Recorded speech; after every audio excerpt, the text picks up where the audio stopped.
Yes, welcome to Football Heritage TV on a day that my hair just won't look right. So I put a hat on and now I've messed it up. On a day where Alexander Isak has not travelled with Newcastle and all the conspiracy theorists are going mad. On a day where Chelsea are still buying 10 and selling 10. It's another day where Tottenham Hotspur are monitoring, keeping tabs on. We're interested. We're asking questions, but we're just not signing. But are we selling? Are we selling?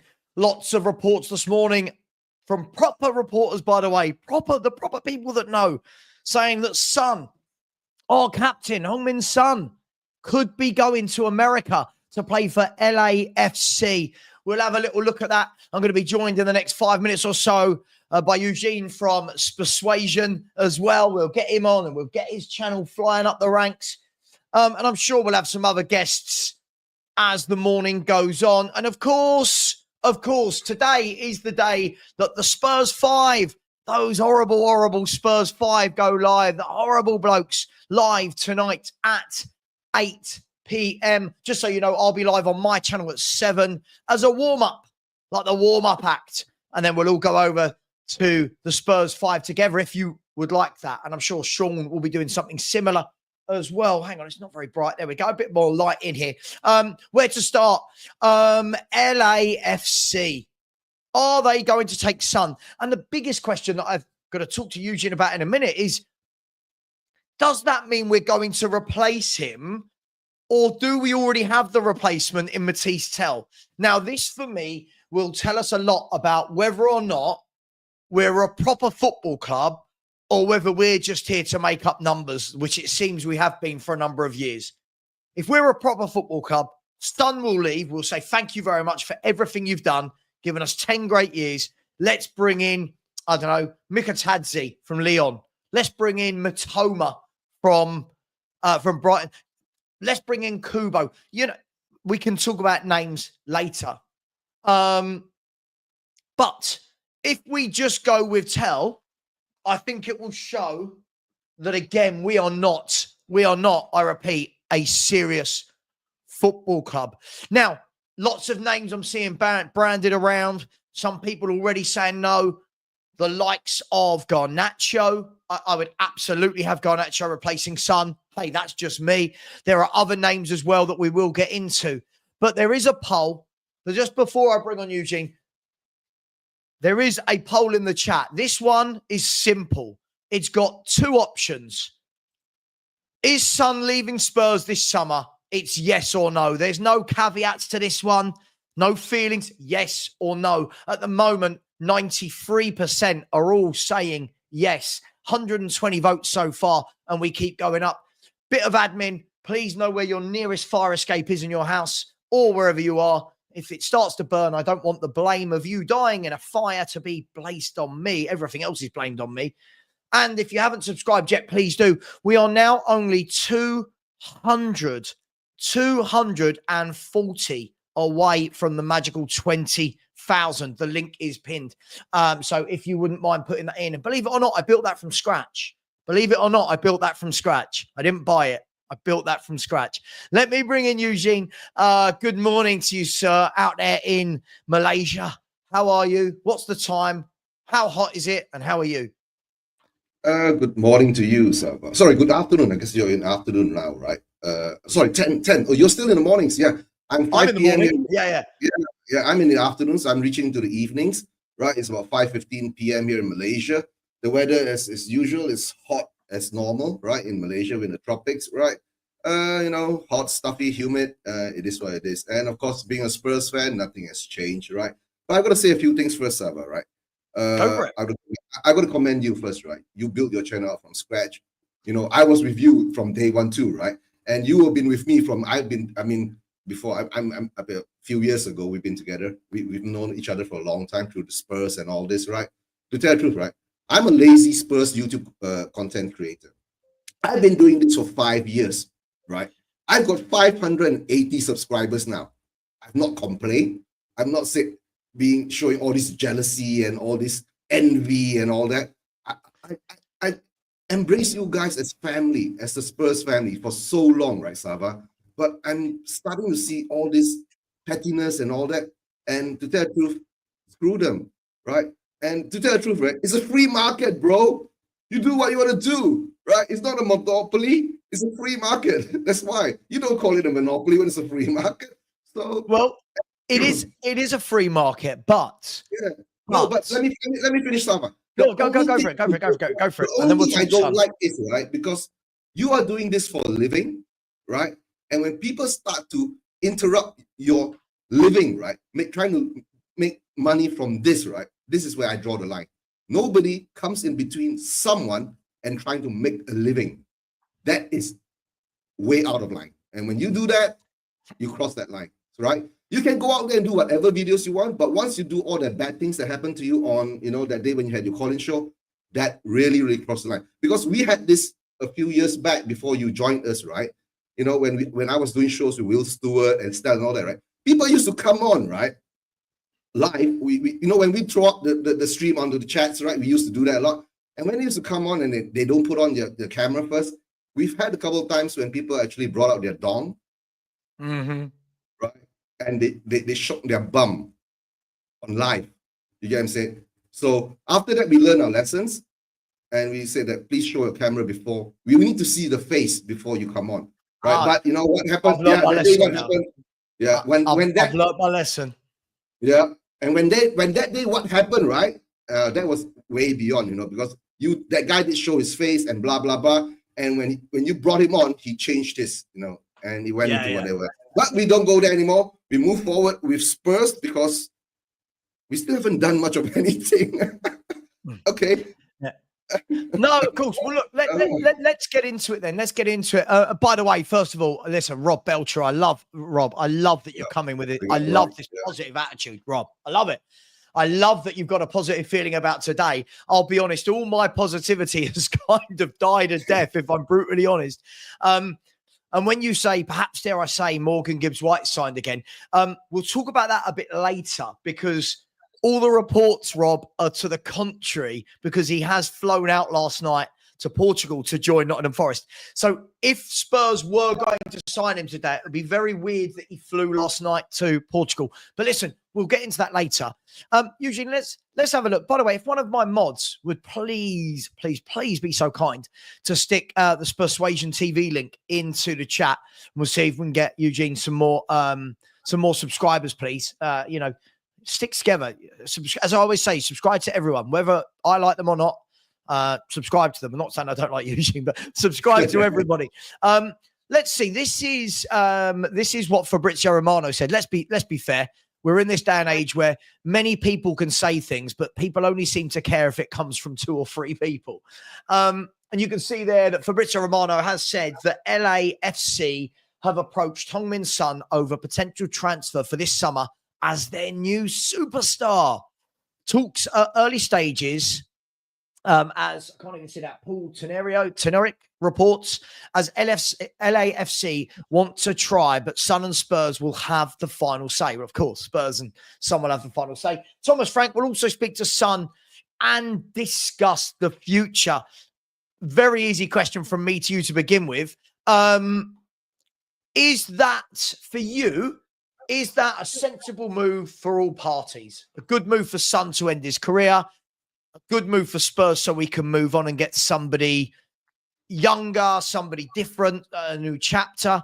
Or do you want to keep Sun for another year? Okay, Sava, I'm from Asia, right? My pride and my love for Son is immense because he has brought so much joy to us in the Asian side of this part of the world, being the only Golden Boot winner, right? Even though he had a share with Mohamed Salah that season, that brought us a lot of pride, right? And the links between Son and of course, in Asia and all that, he has galvanized the Spurs fans of Asia, right? But for me, I'm a very I'm a realist. You know me for so long. When it's time to go, it's time to go. So Son, for me now, right? Even from last season, I've seen him dropping off. Ever since I think Ange came in, he's been dropping off. Maybe the style of football doesn't suit him and all that, or maybe he's lost a touch, or maybe the pace he doesn't have the pace there anymore. But for me, he has. I mean, I'm a Spurs fan first, right? Son has. I'm going to categorize him in a category that not a lot of Spurs players have actually been able to do. He's been with the club for 10 years. Yeah. He's got a trophy. You get what I'm saying? We've not seen many players who've stuck with us. Of course, we got Ben Davis has got that trophy too, right? That is the conundrum. But Son Heung-min, for me, his time should be up, right? But it's all down to him and the club. And of course, it's the price that LAFC is willing to pay. And don't forget, Sava, we've got another player who's actually in LAFC, which belongs to Spurs, which is Hugo Lloris. Lloris. Yeah. Yeah, he's there too. So Hugo may be, telling Son, bro, I mean, I've got a World Cup, right? I have a trophy. That's why, I'm not too worried about the Spurs thing. But me, if I see it, you've really done your duty for Spurs, right? Even Harry Kane had to leave, right, to get a trophy. But you stuck on with Spurs and you showed your loyalty. And the Spurs fans will not hate you if you leave. Yeah. That's number one. All right. We will say what we said to Kane, right? Go, make your trophy somewhere else. We can't give it to you. But somehow another Son made his trophy with us, and we are so proud of that. You get what I'm saying? But when it's time to go, right? It's time to go. But my only question is that how much does that bald-headed see you next Tuesday once?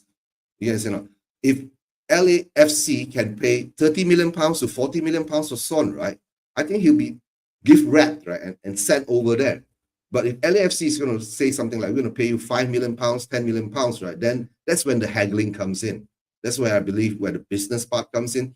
But of course, I would love Son to go there for 25, 30 million pounds because it put more money into our coffers, right? As I've been saying, right? We have to sell to buy. We've always been that have to sell to buy club. You understand? So yeah. Apart from once in a while, you get, like Kudos coming in, Solanke coming in, whether it works or doesn't work. And even this MGW thing, right? I always thought it's just like a smokescreen thing to I don't know. Me, I'm always the pessimist whenever Levy's in charge. So yeah, let him go. Let him go. That's what I'm saying. Let him go. By the way, just quickly, just before we look at the LAFC squad and we'll see where Son fits in. Just quickly, some news on an ex-Spurs player as well. Look at this, Emerson Royal. Emerson Royal has said yes to the proposal received from Flamengo because it looked like he was on his way to Besiktas. And now Flamengo now expected to seal the Emerson deal with AC Milan as talks are well advanced, and Wesley will go to Roma. I tell you what, big up Emerson Royal. I've never known such a bad footballer play for AC Milan, Tottenham Hotspur, Barcelona, and the Brazil national team. I mean, what a legend. That man has made the best out of what he's got. Fair play to him. Somewhere, Barry, Nick, whatever you want to call him, is sitting there crying, proud of his boy, and buying a Flamengo shirt as we speak. I don't know where you would get such a thing, but Barry is buying one. Look, the interesting thing with this is the go-to place for players seems to be one of three places now. If they're going to leave the elite leagues, they tend to go to Turkey, they tend to go to Saudi, or they tend to go to the US. And I was just looking at LA. I'm going to bring it up. But I was just looking at LAFC's Wikipedia page. Before we look at their players, I was just looking at this. I found this hilarious. I don't know why, but if you see this bit here where my cursor is, can you see this, yeah? You can all see that, right? If you look where my cursor is hovering right around here, right? I just love that they've got part owners like Will Ferrell, Giorgio Chiellini, Magic Johnson. Do you know what I mean? It's kind of like, it's just like, it's typical American celebrity, high profile. But if I look down, look, we can see here that, the club, they've been going for 10 years. And the reason why I wanted to look at their squad was to see, do they have, most of the teams in America seem to have that big star. They've got that one player that is their superstar. I mean, you could possibly say that Hugo Lloris is that, but again, is a goalkeeper glamorous? And Sonny would go there and be the main man from what I can see, right? So it might be nice for him to go out on a bit of a, hey, I'm not as good as I was in the Premier League, but in this league, I'm really going to bang. Is that fair to say, or am I doing him a bit of a disjustice there?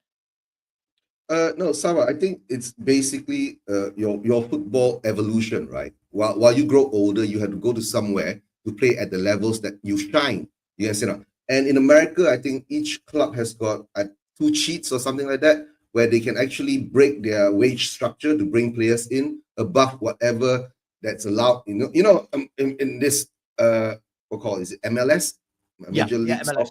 Soccer, right? MLS.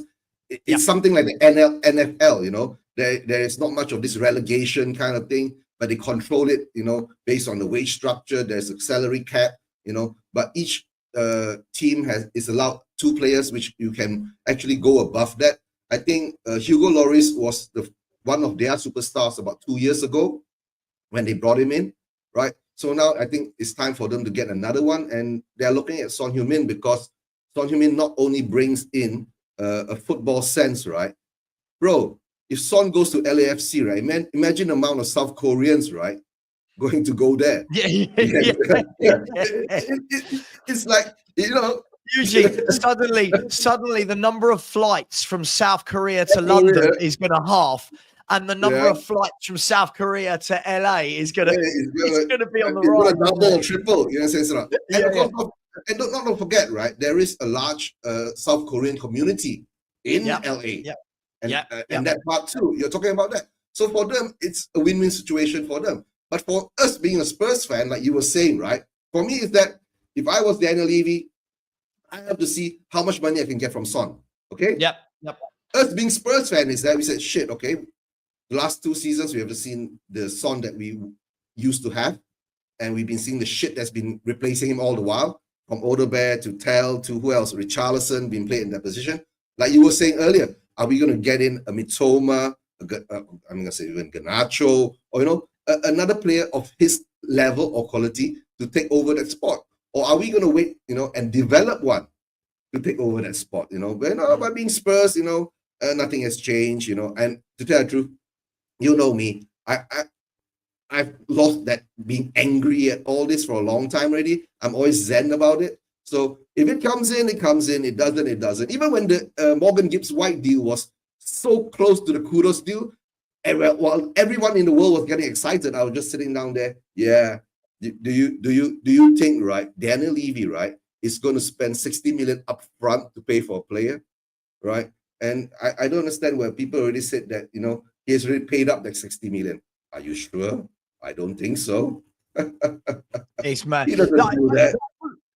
There must have been a reason, right, that we triggered the extension. And there are 2 theories as to why we triggered the extension, right? One is because Daniel Levy, Enoch, whoever is running the football club these days wants the revenue that Son brings in from the Asian market. And the other is that, hey, we don't want to lose him on a free, so we're going to get some money from him during this summer.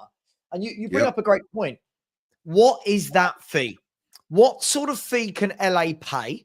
I'm not going to sit here and pretend I know what LA's finances are like. For me, surely you've got to be looking at 30 million. Surely you've got to be looking at 25, 30 million as a bare minimum. He's got 1 year left on his contract. If not, what's the point? Do you know what I mean? But you also said at the beginning, we've got to sell. And we're going to talk more broadly about this in a minute, but we are so bad at selling, Eugene. Like we are dreadful at selling footballers. Honestly, whoever Chelsea are employing to sell their players, right? Get that man or woman over here and get them selling our footballers, because they go every day, so-and-so, sold. How much money do you think? But Sava, hold on. You forgot, right? They got another shoot. I mean, they got somewhere else to dump their players, like another team called Arsenal. So it's easy for them to sell too. Right? True. Now, but what I'm saying is, like, that's what I've been saying. Instead of buying players now, right, we should go out there and put money on the Brighton's recruitment team, give them 10 million, take that whole squad over, put another 10 or 5 million to Chelsea. We are buying your people who are selling players, right? And then maybe we can move from there and really build a real squad now. But like you said, right, Sarah, we have been really bad at selling players in this past 5 years or 8 years after Poch, you know.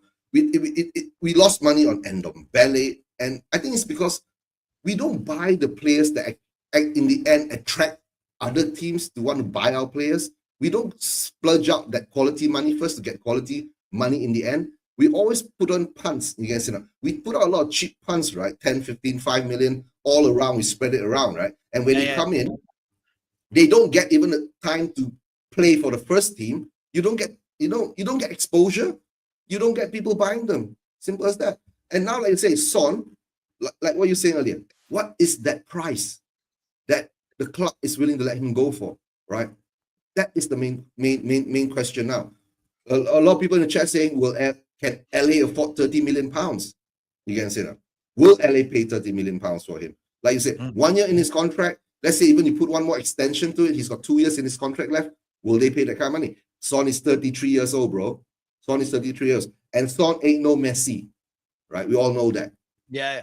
And have they got, I mean, the question's got to be, we can sit here and say 30, 40 million. Have they got 30, 40 million? I mean, if anyone's an MLS expert, let me know. I mean, I'm not going to sit here and pretend I know the finances, but I'll tell you what, let me have a look and see if I can see what their finances. No, but Sava, the thing is that let's say even we price Son at 30 million, right? They're not going to pay 30 million up front. It will be broken down into a 2-3 year installment thing. I'm saying, do they have that 5-10 million pounds up front to pay the club, price Son away? That is the first cost, right? Do they have the kind of money? But I mean, LAFC, 10 years old, most of their owners are celebrities. Maybe they do, right? I'm not sure. They're not being backed by one single billionaire, right? Who can just close his eyes and say, oh, here, take 30 million pounds and buy whoever you want, right? And that's not including his salary package.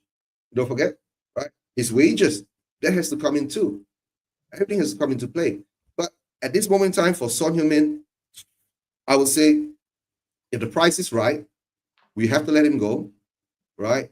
But that comes into the part of whether Frank wants to let him go. That's the first thing, right? And second, will Daniel Levy sit down there and do his calculations again and says that if I sell Son now, how much will I lose in the Korean market? Can I recover it from the transfer fee and blah, blah, blah, right? But on the football wise, we are saying, who are we going to replace him with? Let me show you this, right? So this is LAFC's record transfers, right? Okay.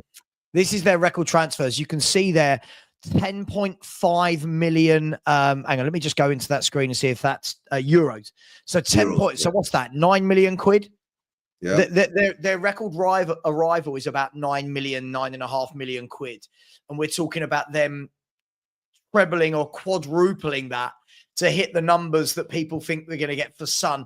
I think that there's going to be, I think if he does go, I think they're going to have to do one of these crazy deals, you know, where it seems to be everything but money. You know what I mean? Like there's some rights here, some rights there, and Spurs have a share in the club.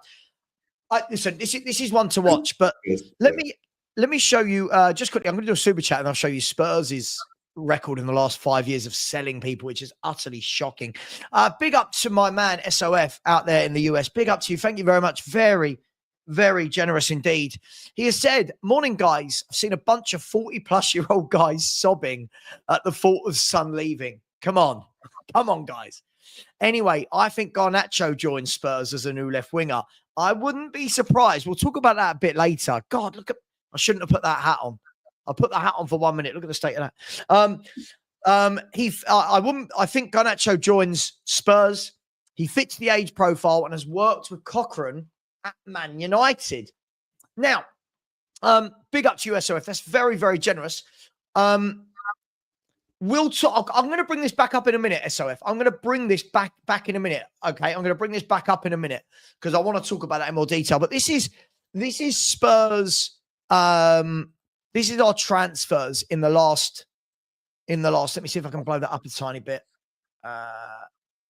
So what we're looking at is we're looking at the right-hand side of the screen, which hopefully everyone can see there. I mean, this is. Hang on, is that the top? Bear with me, callers. Bear with me. Yeah, so this is the top. So departures this season, it's saying, it hasn't shown the 1 million that we've got for Keeley. But other than that, you can see here, Højbjerg has gone for 13 million euros. No other money has come into the club. 13 million euros. And this is a deal that was agreed a year ago. If we go back to last year, look at the pittance we get for footballers. 5 million euros for Lo Celso, 11 million euros Roden, 15 for Royale, which I think was good business actually, and then Skip at 23 million euros, right? 55 million we made last year. You look at the year before, other than Harry Kane, which is obviously the anomaly, Winks for 11, Sanchez 9, Eric Dyer 3.5 loan, Jed Spencer loan fee. Look, the year before, Bergwijn was 31. Other than that, 7 million, 500k loan fee. We are dreadful at selling. Look at this. We are dreadful at selling footballers. We do not make money, Eugene. Yeah. Now, the thing is that there's always been that myth, right? That I don't understand. From that time when we were the feeder club for Manchester United, you remember? When we used to sell Berbatov, Carrick, Sheringham to Manchester United. And then when the fans jumped on Daniel Levy and said that, then Daniel Levy changed his stance and said that I ain't going to be a feeder club no more. Yeah, but now he's become a hoarding club, in a sense. We just hoard the players and hang on to them, right, until their value drops, until they don't have any value. But that is also part of that. Our recruitment is the problem, because if you bring in average players and hope they become superstars, how many times are you going to be right, Sava? You get what I'm saying? Agreed. Agreed. You're not gonna hit it on nail on every time, right? You might have 20 nails and maybe you will get 1 nail correct. Like you're looking at our transfer windows in the past five seasons and all that. So our problem is from the recruitment, and that's why we ain't no Chelsea, because we don't recruit like Chelsea, because Chelsea goes out and buy players like Action Jackson, right? And all of a sudden, Action Jackson now is valuated at 100 million pounds. From where does that come from? Even I don't see that, but somehow or other, he's worth that. When they went out and bought Madueke, right? And Madueke was a Spurs Academy product, right? I think they got him from PSV or something like that, if I'm not mistaken, right? How much did he get? Did they buy him for 30 over million pounds? They kept him for about a year, 2 years, and now they rolled him over to Arsenal for 50, 55, or was it 48? They made a profit there. So if we go out, right, and start buying our squad players on an average of 30, 40 million pounds each, right, at a very young age, I mean, but not buy them from the championship, like, or clubs that are relegated, don't go out and get Archie Gray, Odebear, and all that. Go out to the European leagues out there and look for players who are in that range of 30, 40 million pounds. Then you can turn them over quickly if they don't work out, and you still get a value on them while you are showcasing them while they are playing for the squad. But Spurs has got this problem. We don't do that. We do the opposite, right? And the worst part is we don't even showcase our own youth academy players. Right, it's mad. Well, that's and by the way, listen, my man Ash did make a point. I can't see the comment now. He did say Chelsea have saleable assets, but I do think I've just looked, and Chelsea have already this window sold 120 million of players, right? And right now as we speak, they're in the middle of selling Chukwuemeka, Renato Vega, Yao Felix. We're hearing this morning is now wanted by clubs, Sterling, and also Nkunku. They will make over 200 million this window in players that aren't even first team players for Chelsea. Yeah, that's the truth of it. They will make 200 million. We've got 13 million for Højbjerg. It's embarrassing. But Sava, you look at their squad, right? Their squad was like 40 players last season. Okay, I'll give you an example what I'm talking about. Look at Liam Delap, correct?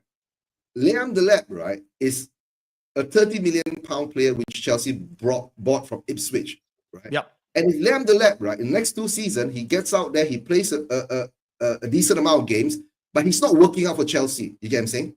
Yeah, right? yeah. He's not scoring that kind of goals for Chelsea, the amount of goals they need, right? But it's average. He looks average. But in the next 2 seasons, right, if Liam Delap, if Chelsea wants to flip him, they'll flip him for 45 million pounds easily. You get what I'm saying? But you know what, Eugene? They'll flip We him. don't do that. They'll flip him, and their fan base won't care. If you suggest selling any Spurs player, right? Oh, dear. Our fans go mad. Like I know. Like, just quickly. The biggest 2 examples of this is look at Ndombele and Lo Celso, right? Ndombele and Lo Celso were at this club for 5 seasons, right? They both saw out 5-year contracts, right? In those 5 seasons, I think after the first 2, you can kind of go, this isn't working. Chelsea would have flipped them, right? City would have flipped them. Spurs fans, Spurs as a club, this is everybody, by the way, from club down to fans, right? Or maybe this manager will get the best out of them. And then what happened? We ended up having to what? We had to pay Ndombele's last 5 million of wages to him, didn't we, to get him out? And we sold Lo Celso for 5 million. So 2 players that between them cost roughly 100 million, roughly. I don't think we made anything because we paid Ndombele's 5 million. We got 5 million for Lo Celso, 0. We made no money from those 2 signings. We lost money, pay the wages, lose on the transfer deficit, right? No, I'll give you an example, right, Sava? When Jose Mourinho was in charge of Manchester United, right? And there was a rumor out there, right, that Manchester United wanted Eric Dyer for 50 million, right? Yeah. And we didn't even sell him for 50 million.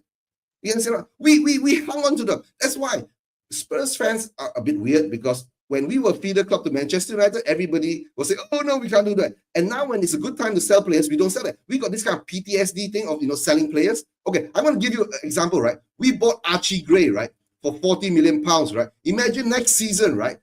If Frank says, I don't need him, he's no use anymore, right? And a bid comes in for him for 50 million pounds, right? You get what I'm saying? A bid comes in for him for 50 million pounds, right? Imagine our Spurs fan base will go crazy, especially Lubo. Mate, listen, look, I'm not going to say just sell everyone, but there's no one at this club right now where I would not think about it. Like people lose their mind when I say, listen, if a 60, 70 million bid comes in for Romero, take it. Right? Kulusevski, people go 50, 60 million. Yep. Take it. Right? But the problem we've got is at the moment, we've got, by the way, just quickly, Estepanan has just completed his deal to AC Milan. He is now an AC Milan player. Leeds have just agreed a fee with Leon for the goalkeeper Perry. I think is it Lucas Perry? I might have made that name up. It's definitely no. I didn't make it up at all. It is Lucas Perry. The Leon goalkeeper is joining Leeds United, and also. Obviously, you've seen the news that Alexander Isak did not travel with Newcastle today, which will be sending their fans delirious. Apparently, it's an injury. I'm not sure if everyone's going to believe that. And the other news this morning that Spurs fans didn't want to see, we'll talk about in a minute, is Morgan Gibbs-White did travel to Portugal. And I'm now so bored of hearing the words Morgan Gibbs-White. I just wish we'd go and buy somebody else. But Eugene, this is the problem, right? We have a huge squad. When people are saying we don't have a big squad, we have a huge squad. The problem we have is we don't have a huge squad of quality. And correct. It does seem that we are really, really struggling to move players on. Now, if I said right now to people, why are we struggling to move players on? You'll have a load of different theories. Is it Levy? Is it the players don't want to leave? Is it too comfortable at Spurs? But this is becoming a problem. We have got 1 million central midfielders. We've got 1 million wingers, but yet we still know we need another one on the left. We've got strikers galore, but we know we probably need another one. We've got 9 centre halves. We've got fullbacks. I say someone, 5, 6, 7 need to leave, don't they? Like, we've surely got to get some players out. But Sarah, the problem is, right, we can't do a fire sale, right? We can't. That's the problem. Our club ain't doing that. You get what I'm saying? Our club is not going to say that, okay, Solomon, all these players that we want out, right? It's just 5 million ahead. We ain't gonna do that because we know that, like you say, we're not gonna talk about whether it's the club or the chairman or whatever, right? In their day, there's always this thing where it comes in that, his pride is always seen, right? He wants to buy the cheap player and try to get the highest from him. He's got this, I think, ego thing that when he bought Gareth Bale for how much was it? £5 million from Leeds at those days, right? And then he flipped Gareth to Real Madrid for 85 or 90 million pounds. That was the world record price at that time, right? He made a lot of money from it. So you know that doesn't happen anymore because players' prices has been inflated throughout these past 5 years, right? As money comes into football, becomes bigger and bigger, right? The actual value for the players are not what they are actually worth anymore. You get what I'm saying? Nowadays, when you buy players from Europe, bro, look at Gyökeres, right? Gyökeres now is being touted, being bought by Arsenal for what 68.5 plus add-ons, right? Gyökeres out of the EPL. We bought Solanke last season for 65 million pounds. That's the difference of 3 million pounds. We went to buy players like Kudos for 55, right? And then there's an example, if you go out, how much did Zubermendi cost? You know what I'm saying, sir? Yeah, it was like was he 55, 60, was he? Yeah, 55, 60. So the levels are there, but you're not talking about now at the TK. Yeah, Hugo Etitike, was it the Frankfurt boy? Yeah. He's been, it's a done deal for him, 70 million. 68, 70 million to Liverpool. You get what I'm saying? But we don't go out and get players like that. We'll go and look for something, right, which is much younger by 1 or 2 years and pay half the price and punt on it. You see, like what we've been saying earlier, we don't recruit quality. No, so when the time comes, we can sell them for a quality price, right? At the moment, we are recruiting punts. It's like betting. It's like you're buying cryptocurrency now. That's what I've been seeing. We've been doing this cryptocurrency kind of trade all this while, and when you can't sell them, you're stuck with it. And look at, sorry to say this, right? Look at what's happened to Ben Davies. He's still here after 12 years. Yeah. And there's and Saba, and there's not even news, right, of him leaving the club. Think about it. It's I guess the question is, for example, if I look at let me bring this on screen. Here we go. If we look at just this window, and it's not finished, of course it's not finished. Get it? But if we look at these signings on the left-hand side, if I take Kudus away from that, again, it's a lot of hits, a lot of hopes, a lot of average. Now, listen, Takai could become the greatest centre-half in the world. I'm not doubting that. He could. I don't know. Ashley Phillips, we've just sent him out to Stoke again. Pointless signing. Kevin Danso, I don't mind him. Good centre-back. But again, it's if you were going to sell him, could you flip him for a lot of money? It's, again, Matisse Tell. Meh, it's not very exciting. It's okay. Vuskovic, I know everyone's losing their mind over Vuskovic, but again, another kid. So other than Kudus, you look at that. 1, 2, 3, 4, 5, 6 players there. From those 6 players, I look at it and go, meh, right? Now, if I scroll down to last window, look at it. It's like Solanke, Gray, Odebert. Yeah, Bergvall I think is going to be a very good footballer. Kinski, don't know. Tell, meh. Min Hyuk Yang. When you look at these names, there's nothing there where you go, we mean business. There's nothing like I've always said, Eugene, I have to be really careful here because people think I'm contradicting myself. I don't think we can compete with Liverpool and City, etc., etc. But for me, more often than not, our level of signing should be at the Maddison, Kudus level. That level is where we should be signing for me. The Maddisons, the Kudus, the Gibbs Whites. That is the level for me. But we seem to get a Kudus in, and then it's, we'll have Takai, we'll have Tell, we'll have hit and hope. And in 3 years, you and I will be sitting here, in 3 years' time, we'll be sitting here going, God, look at some of these kids that we've had now. They were kids when we bought them. They're now 23, 24. They've done nothing for 4 years. Spurs can't sell them. They're deadwood. This is what we do. We stockpile. Sarah, that's the worst part. Look at the players that we brought in. Not even talking about this season. 3 seasons back, we got Valise, Phillips, Solomon, right? And we don't even see them play for the club. You guys know? And they go off on loan, right? In the end of the day, it's just a money-wasting exercise. Unless, you see, I don't understand the football business model in the football, right? No matter how you want to talk about it, yes, the club has its business model as a club, right? The footballing side has a business model as a footballing side, right? You have to buy players of a certain quality, right? Where in the end of the day, where you flip, where you don't lose money, right? The only thing most probably you will lose is the wages being paid to the players. But if the players do well, they bring you trophies, they bring you cups, and they bring you glory, right? That's being paid for their wages. But when you're talking about transfers, just plain transfers, right? 10 minus 5, okay, we've lost 5 million, right? If we buy it for 10, right, and then we sell it for 20, we made a profit of 10 million. But we don't do that anymore because the quality, like you said, we can't do that. Our recruitment is the problem. And we have not resolved this recruitment problem ever since Hitchens left. You know, since Poch left, since Hitchens left, we've been going through this recruitment problem all the time.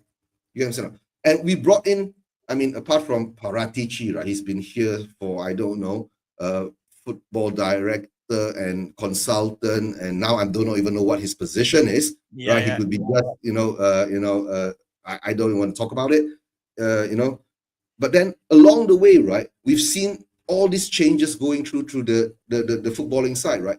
But I do not understand is that who are these people in the actual footballing side? Who are the recruitment people? Who are the scouts, right? Who are the people who recommend? But of course, we always say in the end of the day, who actually signs off the deal will, of course, be Daniel Levy. We've been seeing him do that for the past 25 years, correct? Who will come to Spurs, right? If you are just going to be punting, anybody will come to Spurs. We can go down, right, to the championship, right, and do our shopping there. You get what I'm saying? If we do our shopping at the championship, right, how many of the players coming from the championship, right, is going to be guaranteed first team position? Apart from last season, I think Archie Gray was the only one because we didn't have a choice, right? We bought Archie Gray in as a smokescreen of actually trying to get a defender. In the end of the day, everyone is shouting Archie Gray is number 6, a central midfielder, but he's been played out of position. But we played Archie Gray, right, 99% of the time as a defensive player, right? From left wing to right wing, from left centre back to right centre back, he's been doing all across. From there, now we've changed the manager again. That comes to another problem. We've not had a stable manager for the past 5 years. Poch was the 5 years there, right? Then came in Jose, he went out. Then comes in Nuno. Nuno was there for 10 games, he goes out. Then it was Conte. In the past, from Poch time, 4 or 5 years, we've had how many managers, full-time permanent managers? I'm not talking about interim, because if you talk about interim, right, Ryan Mason has been our manager 3 times or 4. Yeah. Right? That's the weird part. So you're talking about 4 managers. So the philosophy changes time to time. The only thing now we can hope is if Frank comes in, right, and we do actually focus on our football, right, and actually recruit quality, right? And I don't mind having that young profile thing, right? But that young profile thing must show he has quality. You understand? Like now we're all losing our heads with Vuskovic, right? Remember last season during the friendlies when Scarlett was scoring goals, right? Who else was scoring goals? Everybody was scoring goals, right? When the youngsters came out and we were losing our head too. When the season started, right? We didn't even get a sniff of them. Didn't even see them near the bench. This is why. So like, I was having this chat with Sean the other day, and obviously, look, Sean, get excited, and I'm like, but hang on, I heard all of this last summer. All last summer, I was told Donnelly's going to be the man. I was told that Divine. Scarlett Devine. I was told that Gray's going to play in central midfield. All of this. And then the only time we saw any youngsters was when we had injuries. Look, just quickly, I want to move on to a few bits. I do want to move on to a few bits. And I want to I want to talk about, first of all, I want to talk about Morgan Gibbs-White. Then I want to look at Garnacho and Paulinho as well. Because there's been a little bit of news on Paulinho. And when I say news, as a Spurs fans, we clutch at any bit of transfer news we can get. It's that sad being a Spurs fan at the moment. It's amazing what 2 weeks can do. Now, this is what was said this morning. This isn't massive news, by the way. This was John Percy from the Telegraph, who was just backing up his story that he said on the 21st of July, so 3 days ago, that Morgan Gibbs-White has not travelled with Forest. And everyone went, oh my God, he's signing for Spurs. He's not gone on tour. It's amazing. And then he said today, Morgan Gibbs-White is now in Portugal with the team for pre-season after flying out last night. So that was 2 hours ago. We know that he's out there. Now, this doesn't necessarily mean, oh my God, a deal is off.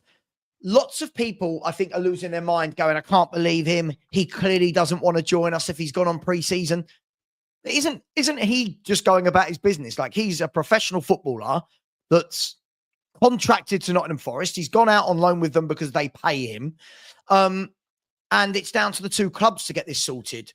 But the question I'm going to ask you more importantly than that, how bored are you of this Morgan Gibbs-White situation? And don't Spurs just need to move on now?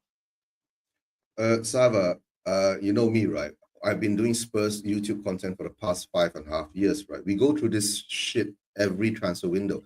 It doesn't change, bro. It's the same. It doesn't matter if it's Morgan Gibbs-White or whoever, right? You know, it's different this year. It's different, Eugene. We're going to win the league this year. Come on, it's different. You know me, right? I'm the most zen Spurs content creator because I've always been saying it. Nothing has changed, right? Until they're in the stadium holding up that shirt, right? Making that intro video, right? Then I'll believe it. The Morgan Gibbs-White thing was a conundrum to me. When we were all hyping Kudus at the time, and all of a sudden when this news broke and here we go, I was the first person that says, are you sure? Right? The next thing came out, right, was, oh, there's a dispute in the contract. Then there was this drama coming out that there was a breach of an NDA. I'm going, what the fuck? If that was a release clause, right? Unless, right, Spurs went in and threw in a blind bid, didn't actually know there was a release clause there, right? Wow. And just said, no, let's put 60 million pounds on the Morgan Gibbs-White, upfront cash. Come on, bro. You're talking about Daniel Levy. Daniel Levy ain't going to give you upfront cash for nothing. We know that. We've been through it, right? Are we blaming Levy for this? Are we blaming Levy for Gibbs-White? I'm not really blaming Levy for this. I'm blaming all the here we go ITKs, right? Who say that right? 60 million pounds up front. Bro, Daniel Levy will negotiate till he dies before he gives you a penny. We know that, right? He's not going to throw 60 million up front. Oh, and wait, Saba. The best part is what? Oh, Levy is no more in charge of these things. That's right. Are you sure? Levy is no more in charge of these things? I don't think so. But okay, come back to Gibbs-White thing. Drama, legal suits, fat Matt, right? Getting all involved in this. And I've been telling Spurs fans, by the time Morgan Gibbs-White becomes a Spurs player, right, it's going to be 2030, right? But then I'm going to pity Morgan Gibbs-White because you know why? Next year, it's World Cup, bro. He needs to play. He needs to prove himself to Tuchel that he's a good player to be in that squad. So do you think Morgan Gibbs-White, right, ain't going to go to pre-season friendly with Nottingham Forest? Of course he's going to go there. He's going to maintain his fitness because he's not going to sit back and wait for 3 weeks for Spurs to sign him, right? He has to maintain match fitness all the way until the season starts. He can't be lagging behind because it's World Cup season. World Cup is coming up soon, So why are we Spurs fans not moving on? Why are we still being bamboozled by all this TK BS every day? I think the interesting thing is, before people saying, welcome, Mark, welcome to the Cook Meister. Big up, everyone. It looks like that looks like a good colour tea, that. I like that. That looked like a good cololler, Mark. It's looking good, that, isn't it? Yeah. Well, yeah. Yeah. Is that the black one, Eugene? Is that the black one? Well, is it? Yeah. I quite like the day when we beat Reading, right? Then when we beat Reading, that's when I thought, okay, I'll put in, and it's only £6, bro. Fair enough. Listen, you do what you got to do. Listen, I do think, I don't want to spend ages on Gibbs White. I do think that with this, I think we've got to be very careful. Lots of fans are saying things like, just hand in a transfer request. I think the difficulty that we've got at the moment is we don't know what's going on between Spurs and Forest. We don't know if the Premier League are involved. We don't know if, if any deal can be struck. So Morgan Gibbs White, and I've had this debate with Danny before you hand in a transfer request, Cookie, you've got to be very confident that a deal's going to go through. Otherwise, you make a rod for your own back. If you hand in a transfer request and that deal doesn't get through and you don't end up moving, you've now pissed off your teammates, the club, the fans, everyone. And now you're starting at a deficit. So I understand why he's not so far, depending on the news that comes out. But Mark, we've got to move on from, like, if we're not going to get him, yeah, and it's now 2 weeks down the line, surely we move somewhere else. There are other footballers, Mark. Yeah, I agree, mate. I agree. I mean, big up to everyone as well. Eugene, Sava, everyone in the chat. Hope everyone's well. Just another small YouTuber that Sava's letting popping on, just letting you know. Happy days. Yeah, for me, it's just a case of Morgan Gibbs White. Obviously, the club want him. Yeah, they're persevering with it. They know what's going on at the other end. Yeah, or hopefully they do. So you're right in what you say, that there has to be a line drawn, yeah, to where you think, oh, I don't know, yeah, if we're getting here, and we have to move on to other players of that ilk that are in that position. How long you wait for is only up to them. I mean, we get frustrated as fans because, news comes out, then it all stalls. Typical Tottenham, It looked like a couple of weeks ago, kudos, Gibbs White, in 24 hours, Spurs were moving differently. But 2 weeks later, or nearly 2 weeks later, we're where we was 2 weeks ago. So, I mean, Gibbs White, for me, love him. I'd love him, Sav. And I'm sure there's plenty out there that would love him, and there's plenty that wouldn't. But to me, he improves the first 11, like Kudos does. And we need more players that are coming into the first 11 to improve our squad. Oh, for sure. For sure. I mean, look, the key thing for me with all of this, is we just want better footballers than what we've got. This is why I didn't want Tell to come in. This is why I didn't want these players to come in that were very, very underwhelming. I want Kudos, good signing. I don't think anyone can knock that. Kudos, you look at it and you go, is he better than any winger at the club? By a mile. He's better than anything we've got on the wings by a mile. Morgan Gibbs White, for me, is better than any midfielder we've got at the club. Get him in. Paulinho, we'll talk about him in a minute. Get him in. But I think this is the frustration, is that every time we sign a young player, you have that portion of fans that go, oh, what have you got against young players? Why? And it's not that I do. It's that we've got loads. Surely, we've got about 19 young centre-halves that we can bring through before we buy another one. We've got Jamie Donnelly in attacking midfield as a young player. We've got Alfie Devine. You've got Mikey Moore. You've got Odeberg. You've got Yang. You've got these people that are already there. But we go, I'll tell you what, let's block their path. Let's buy another young kid that we need to develop at the same time. And this is exactly what we did. And I know Lubo hates me talking about this. This is exactly what we did last year by bringing in both Bergvall and Gray as central midfielders. How do you possibly develop both of them at the same time? You don't, right? You don't. We saw that Bergvall, who's superior to Archie Gray, he got the nod. And now you've got a young player that has not been developed in any way, shape or form. Yeah. Everyone thinks that I'm cussing him. I'm not. But he's not been developed in any way, shape or form, because where does he fit in? But I want that to move on to, right, away from young players, guys. We've had a few bits of news. So this was Florian Plettenberg yesterday, and I will move it on to today. Florian Plettenberg yesterday said, Tottenham Hotspur, and this is my favourite bit, we're monitoring. You know the way I'm monitoring Margot Robbie just to see if she's become available on the market. We're monitoring João Paulinho and his situation. It is not concrete. I mean, it never is. Spurs don't have cement. Apparently, there's no cement on our side of North London. It's not concrete. But there is interest. Paulinho's camp have been informed Bayern are open to talks should suitable offers arrive for the 30-year-old. Now, off the back of that, what we've seen is we saw this from Mike McGrath this morning. Mike McGrath has said this: Tottenham plot. I love this. I love that. We were monitoring, now we're plotting. I love these words. Tottenham plot João Paulinho move as LAFC make a bid for Son. And off the back of those two reports, I've been sent this from more on that story, was that Tottenham are working on a deal to sign João Paulinho from Bayern Munich. This is still according to Mike McGrath of The Telegraph, I believe. He said sources in Europe believe there is a strong possibility that Spurs will be able to reach an agreement for Paulinho. Are you ready for the kicker, guys? Are you ready for the kicker? But they may need to sell a player first. Guys, I mean, how shit are we in the market? How shit are we? Sava, look at our transfer record, right? When have we bought a 29-year-old player, right, to come into our squad as a first teamer? When have we done that in the last 5 seasons? Have we ever done that? Look at it. I to my record, right? I've been doing this for so long, right? I've not actually seen that, right? A 29-year-old Edgar Davids. No, I said last 5 seasons, bro. I'm clutching at straws.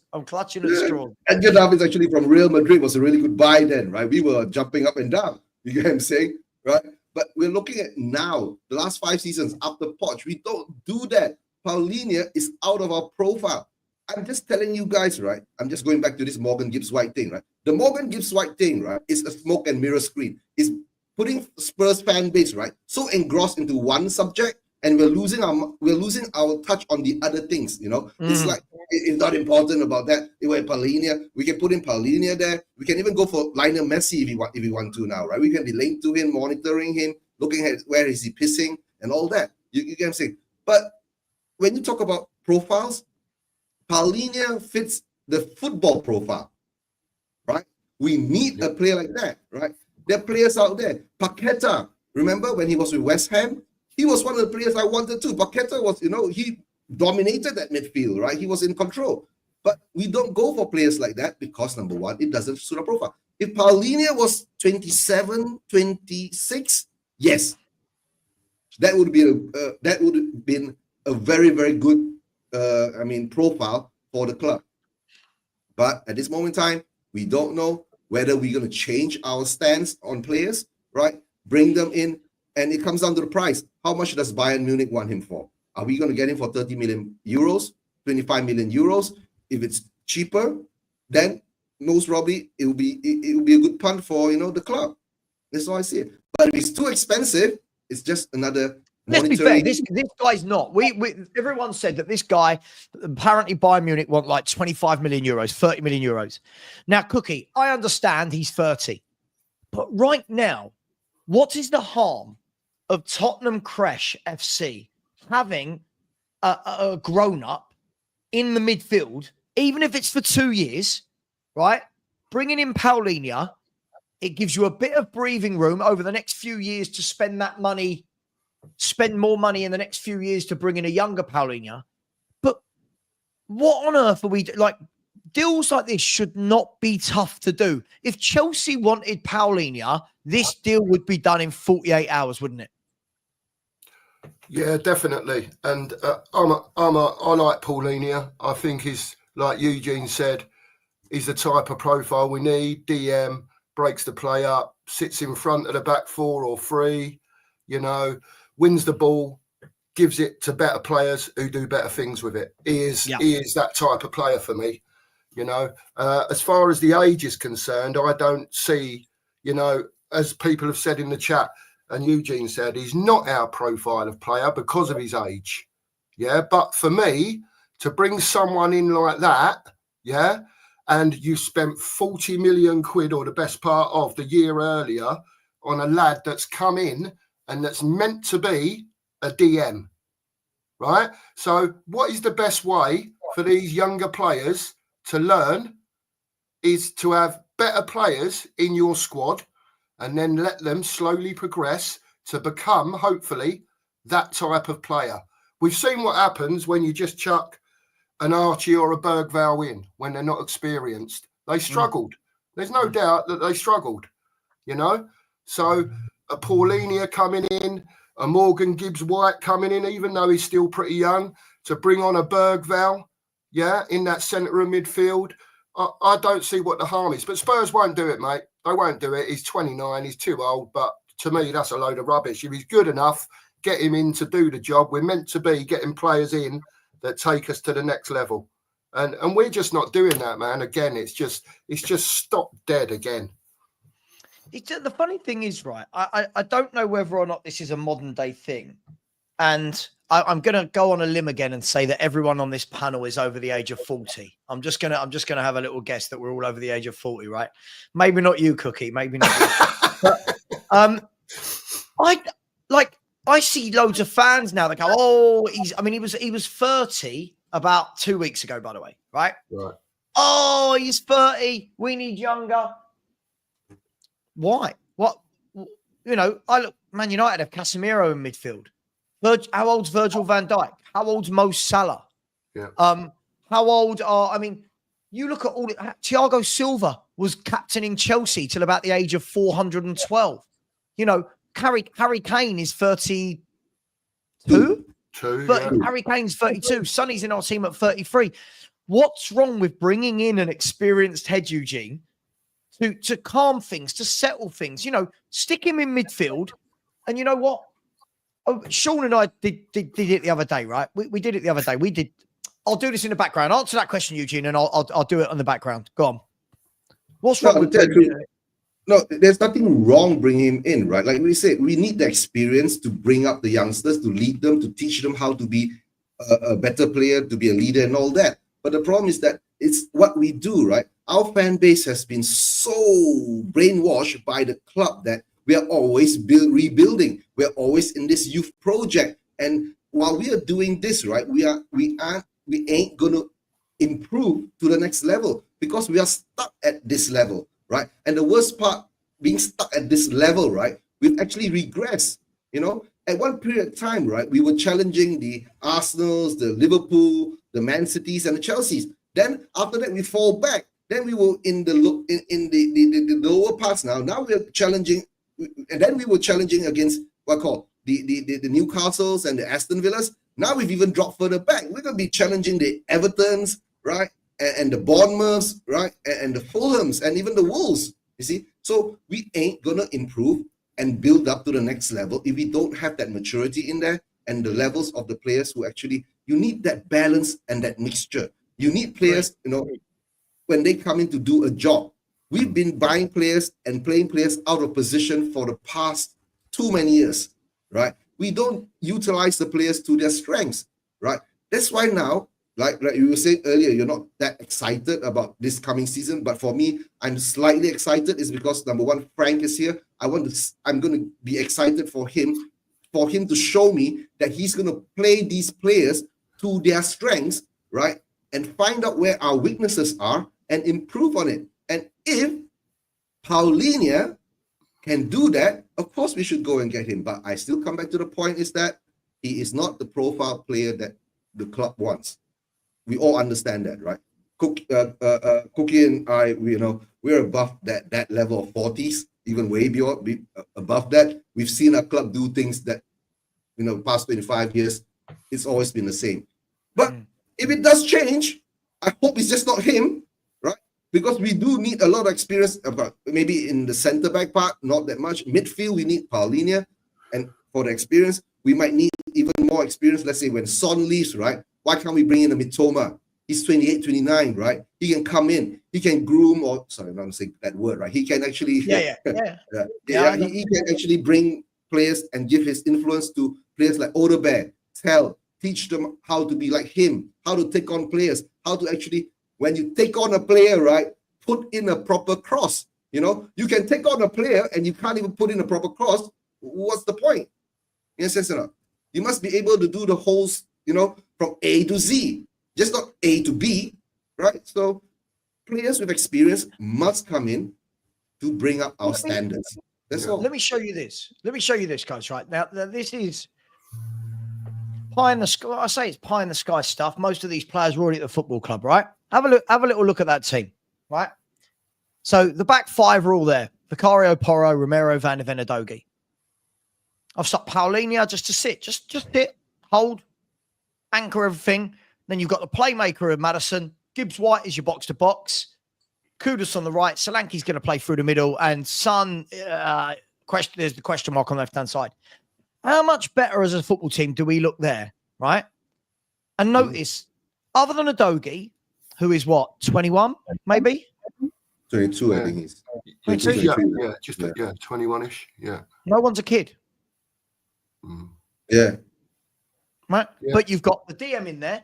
Now, I could also do this. I can also change that formation to be more to what Frank plays in a 4-2-3-1, and they nearly got that right. And you could do that. Yeah, definitely. Right. Yeah. Now, look how much more solid we look. Now, that is between Gibbs White and Paulinho, you're talking about £80 million. £80 million. Now, obviously, we know the situation with Gibbs White, but Paulinho for me, and it doesn't have to, by the way, guys, I'm only saying Paulinho because he's the one we're being linked with. But look at the difference that makes. Look how strong that looks compared to if that's Sarr or Bergvall or Gray. Look at, do you know what I mean? It's a man. It's a powerful player. It's a defensive unit. You know, I just don't understand how we can't see this as a football club. I don't understand. And if they are seeing it, get it done. Get Paulinho in. Get him on that plane to, I mean, when do we go to South Korea? 6 days? We're flying 6 days to South Korea? Like, it just seems too obvious. Another one, Sava, if I can mention as well, and I know he's on the older side. I know you like him as well, but I think we also need someone who can carry the ball, up the pitch, draw those fouls in, Thomas Frank is a bit of a set-piece man as well, So, what's wrong with Jack Grealish? I knew you were going there. Look, I beat you to it. I knew you were going there. What's wrong with that? To me, you know, he's picking the ball up in midfield. If Gibbs White's wherever he is, he's taking the ball up the left. He's also, as well, again, he's not a winger, so he will cut inside on his right foot like Kudus will on his left, which gives Udogie and Porro all the room in the world to be going down the outside to be putting these crosses in. You know, it just makes a bit of sense. It's just when you look at it, I don't see why we wouldn't want that. But again, he's 29, whatever he is, he's 29. You know, you can say the same for Vlahovic up front. Why don't we go and get a Vlahovic? Everyone will say he's on 300 grand a week. Well, that's fine.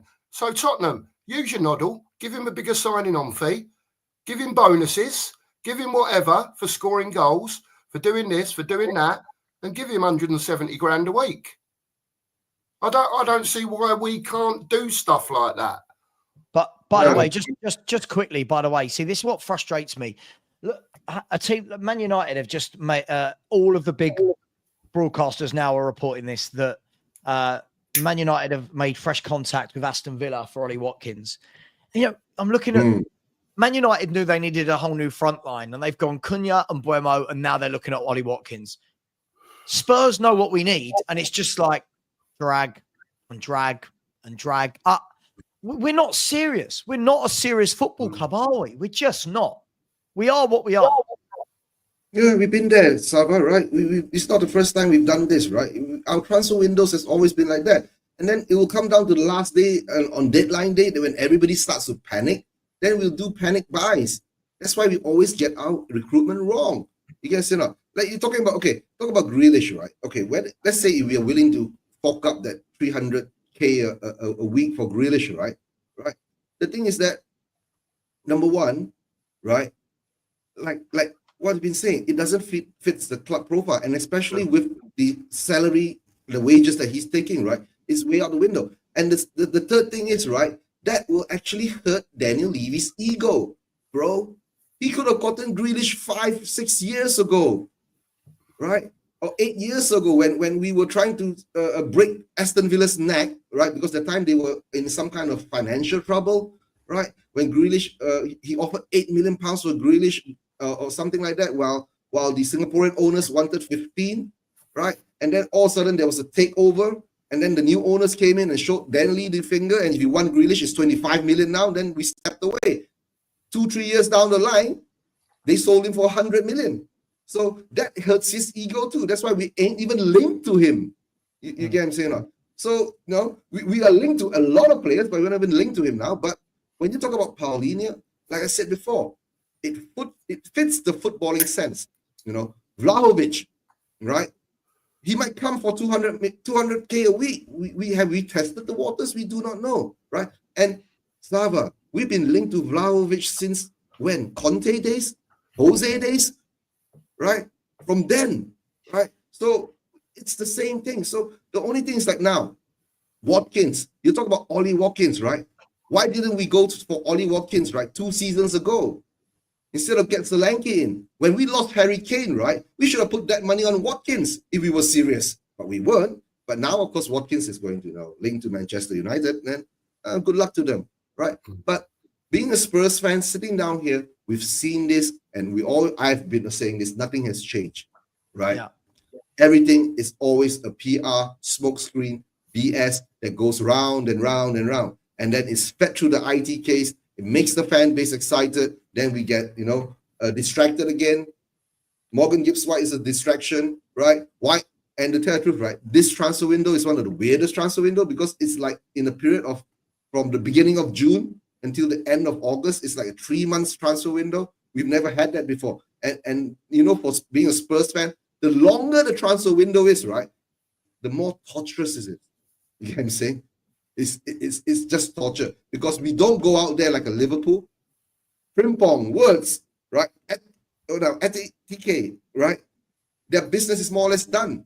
But now they are looking to sell. They need to get rid of who? Luis Diaz, right? And they got a couple more players. And the best part is, right? They know, right? They're going to lose Konate next season to Real Madrid. So they're already preempting their Mark Guehi, his replacement, to come in, right? And don't forget, Virgil van Dijk. He's getting old too. This is a big club that are looking to the future. They're looking at now.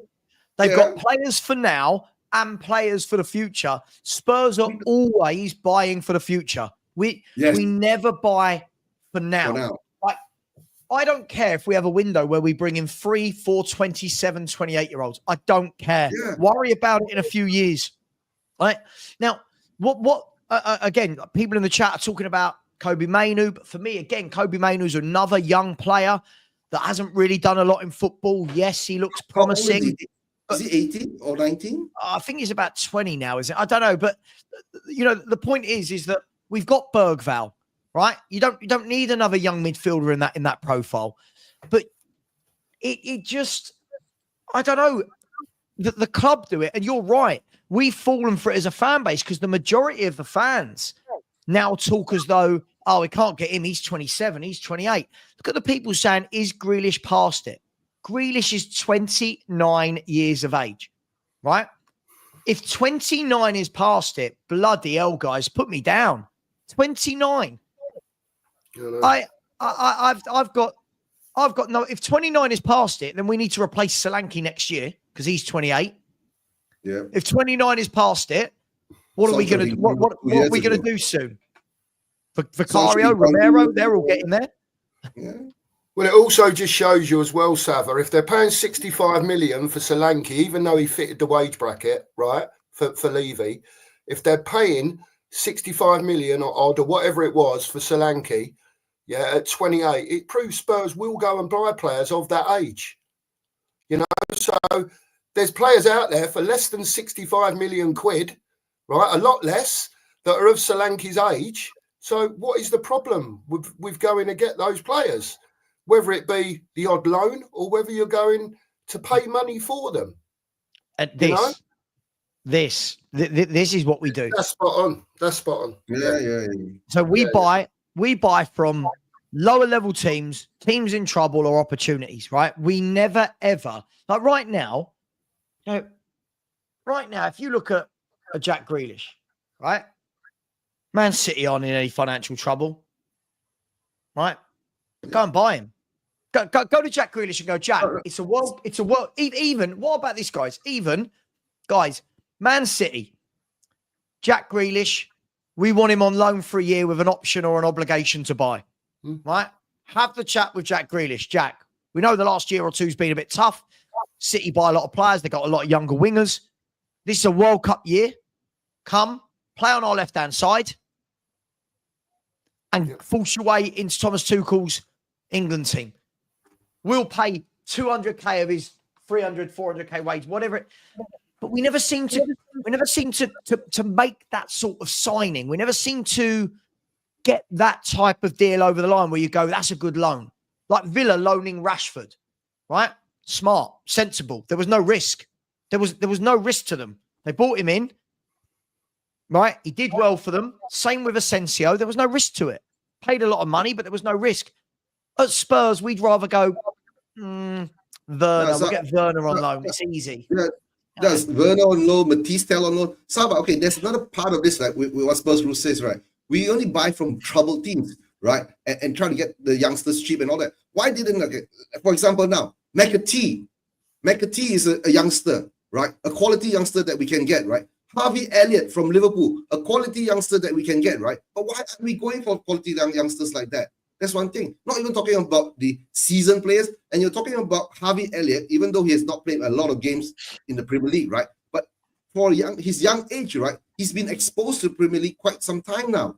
You get what I'm saying? Like McAtee too. So we don't go for that type of players. I do not know why. It's maybe, I don't know, maybe the chairmen and the owners don't look, they don't like dealing with each other. Maybe that's why we don't go for players from this type of side, right? And let's say, even from Chelsea, right? You're talking about Arsenal taking Chelsea's players, right? Why can't we go and take a few Chelsea players? Like, how did Cole Palmer, how did Chelsea, Cole Palmer, was he from Man City? Yeah. They got it from Man City, right? How did that happen, right? Why didn't we go for Cole Palmer, right? That's the problem. Recruitment is our problem. And we've been allowing our recruitment having this problem for too long. Maybe it's not fully their problem. Is maybe they have been put in a bubble where they have a certain profile that they have to go out and get. And in that profile, in that price range, maybe that's where we are stuck at. Like now, we must break that bubble and try to get out of this, what called cycle that we go through every transfer window, every season. We go through the same cycle over and over again. And we've been seeing it for what? Past 25 years? 15 years or so. And like you said, we don't buy intelligently. We don't sell intelligently. And we buy not too intelligent players sometimes when I see it, right? So that's the worst part. And the worst part is that you get intelligent players come into a squad trying to do the proper things, then it frustrates him because he's surrounded by idiots that don't understand the ball or how to play the type of ball that needs to play. So then you get that conundrum through. Everything needs a balance from the age to the type of skill that we need to actually build a proper squad that is challenging for everything. You can see, not only one thing, but everything. But being a Spurs fan sitting here, like I always say, nothing has changed, right? Until they're holding the shirt in the stadium doing the intro video, then I'll believe it. If not, we just sit back, enjoy the torture of the IT case, putting out. We are monitoring, we are linked to, we are what? Well, all the, like Daigle says, right? He's got this what called bingo for this transfer window. Buzzword bingo. Yeah. Buzzword bingos, right? Buzzword bingo. I mean, I'm sure there'll be a new one we've not heard of soon. But I mean, Cookie, it's interesting, right? Because like if we look at another player that we're linked with, Chelsea are the biggest ones linked with him. Surprise, surprise. They're linked with absolutely everybody. Everyone, yeah. And that one is Garnacho, which is, I would say that this would definitely be a signing if it happened that would split the fan base. I think this would definitely split the fan base. I think there's a player there. Whenever I watch him, you can see that he's a very good footballer. Yep. Finishing, decision-making needs to get better. But for me, I look at him and go, is all the, that kind of hullabaloo My mum used to say that. Is the hullabaloo that's surrounding this player, is it more to do with the circus at Man United rather than the player himself? What do you make of Garnacho? I differ a bit with you, Sava. Sure. I like him to a point. Yeah, I do like him to a point. I think, as I've said on our streams, he's very theatrical. Very theatrical. I agree. You know, he misses, and it's like, oh, it's the end of the world. You know, it's like all that. I don't like all that sort of stuff. For me, get on with it, mate. Get on with it. You've missed that one. That's fine. Yeah. Is that something that Frank could absolutely coach out of him? Like, absolutely. And the other thing as well is, Sava, that there was a comment in your chat earlier that Thomas Frank likes players or it's looking like he likes players that, again, press all over the pitch. Now, in his interview, I think it was his first interview, he was asked a question, and he said that it doesn't matter if we're playing low block, mid block, wherever we are on the pitch, I want my players to press when we haven't got the ball. And Garnacho could be that type of player for him to be coached into when we haven't got the ball. This is what I want you to do. Yeah. And when you have got the ball, do what you're good at. You know, I've got no doubt. I do agree with you, Sava, that there's something there. You know what I mean? And everything that's been going on at Man United over the past couple of years, a bit like, you know, what's been going on at Spurs with the previous manager and the tactics and, you know, whatever else, you know, maybe, he could come in and be a different player for Tottenham, you know?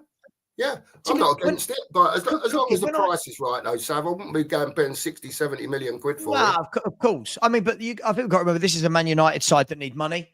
This is a Man United side that need money. They need players out the door. When I watched him first couple of years, he looks frustrating. But then again, I think most players that are young are frustrating because they haven't learned when to, you know, I think the difference between a top footballer and a good footballer is that decision-making, right? I mean, it's something that Ronaldo talks about it a lot about himself. He said for the first few years of his career, he said, I knew I was good, but he said people were frustrated with me because I didn't quite know, do I pass, do I shoot? I didn't quite know when to release the ball, when to beat a man again. And by the way, I'm not putting him in Ronaldo's bracket. I'm just using that as an example of what I said. Because you know what people are like. They'll say I'm comparing him to Ronaldo. But I think there's a good footballer there. And guys, again, caveat. I'm not saying, oh my God, must get Garnacho. He's my first choice. But if you ask me right now, all of our left-sided wingers or Garnacho, he pisses all over our left-sided wingers. That's how bad we've recruited. I think he's better than all of them. Much better. If we signed him, all I'm saying is I'm not going to get on the club's back. I think this is a player that Thomas Frank would grab and do what he did with an Mbuema, with a Vissa. I reckon he would. I reckon he'd turn him into a very good footballer. Just my opinion. Yeah, no, to tell you the truth, right? Garnacho, I wouldn't mind him, right? And the best part of Garnacho is that it fits the profile for the club. You can say no. The only thing is, right, is just whether like what Cookie says, right? Whether the price will be met, right? Whether it's going to be a 60 million or 70 million pound signing, right? But like what you say, Sava, is correct, right? He's quality above of what we have on the left wing. But the thing is that, like you said, will Frank be able to coach his, you know, some people might say his frustrations could be passion, right? Because he's frustrated himself, right? And the thing is that, like what you said, Ronaldo says that it takes time for a young player to develop, to learn to be calm in his decisions when he makes them, to put in the correct ball, whether to shoot or whether to cross, whether to take on a player, right? It's all about decisions on how the player develops. And if we believe in Frank as a coach, that be able to coach it out of him, then it will be a good buy for us in the long term, right? But like you say again, you're comparing now, if you're going to bring in, will you take Grealish over Garnacho? That comes into the question again. I'll take any of them. I'll take either of them on our left wing. I'm like, no, Sava, I'll take both of them. You can say that along the line. We'll take both of them, right? Maybe Grealish will teach Garnacho something along the line, right? But we don't do that, right, Sava? We know we won't do that. But even if it's either or, we know at this moment in time, right? On our left, we've got Sonny still. We've got Odegaard there. whether Odobert played on the left or the right, and we got Matisse Tell. And like I said, we're Hang on. You're forgetting a few boy wonders there, like Brian Hill. Oh, we need more. Yang, Mikey Moore. Yeah, Mikey Moore, right? Maybe Brian Hill is the missing ingredient. Maybe this is his year. Maybe. Right. Has he been sold yet? He hasn't been sold yet. He's still there, right? I don't think so. When they did the training videos the other day, I don't know if you guys saw this. It was I saw it. I was saying, what? He's still there? Yeah, they've got that one machine where they're sitting and they're lifting with their leg. Yeah. And the guy sitting next to them he's going push and pull. Push and pull. And all these footballers with their massive hamstrings and calves and power. And then Brian Hill sits on it like this little skinny chicken leg pushing up. And I'm like, this guy is still at Tottenham. And guys, this is the shame of all the players you mentioned and I mentioned, Eugene. On our left side, we can play Son, who's 33 and going the other way. We can play Moore, who's 17 and for me not ready. Hill, who is not right for this league. We've got Odobert, who can play right and left. For me, meh. We've got Yang, who definitely is not ready, needs to go out and have another loan. Richarlison can play there, not good enough. I've missed one. Someone else, right? You've got Tell, who is meh. All of those players have been signed. Other than Son, we've signed all of those players in the last 3-4 seasons, right? And yet between them, if you added up those transfer fees for Hill and Tell and Odobert and Yang, and look at all of those players, and you think, we still haven't got a good left winger. We still haven't got a top left winger. No, yeah. And no, and you add up you take out Son, right? You add up all the prices of the transfer window there, right? Tell 45, Odobert 30, right? That's already 75 million there, right? And of course, you talk about Yang is 5, and then Moore is free, right? But like you said, we don't have someone in who can straight away take over that position from Son. Hey, big up, Stanley. Stanley, yeah. He wants attention now. Say something, Stanley. Oh, Stanley. I like blowing into his mouth when he's yawning. He hates me. But it's mad. Like, I grew up watching the first wingers I proper watched were like the Waddles, right? Yeah. And then I got to see the David Ginolas.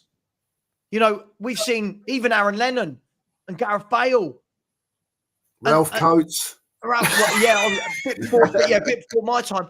But now I'm watching fans go, I think Tell could be good. I think, come on, man, what are we doing? What's wrong, Bubba? You wanted to come up. Didn't you? You want to go down again? Jesus Christ. Bless his little heart. Yeah, butter wouldn't melt. But surely now, Spurs, go and get a Mikatadze. Go and get a Jack Grealish. Go and get somebody where we all go, that's our first choice left winger.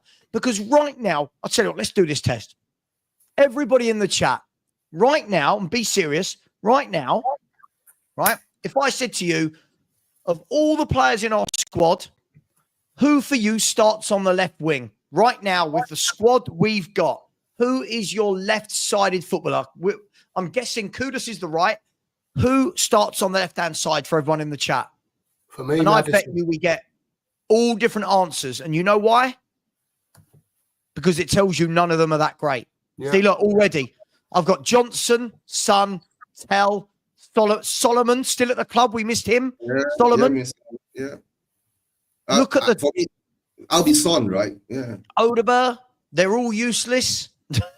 Tell, Son, Tell. I mean, the fact that we want Tell, I mean, this is truly worrying for me. But hey, it is what it is. Sonny. Oh, I don't know, guys. No, but to tell the truth, right? If for Moore, right?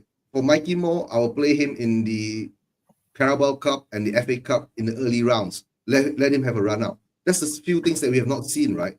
For being a Spurs fan, we never see our youngsters actually have a run out in the early rounds of the domestic cups when the challenge is not that intense. You know, you're not playing a Premier League team if we don't get a Premier League team, right? And give them a chance to prove themselves, right?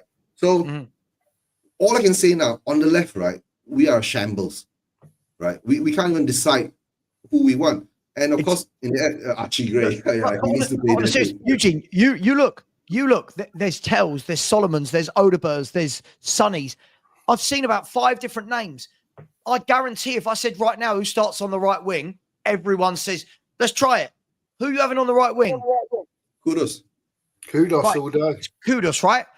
But look at the left side. That's embarrassing. We should have a Matoma.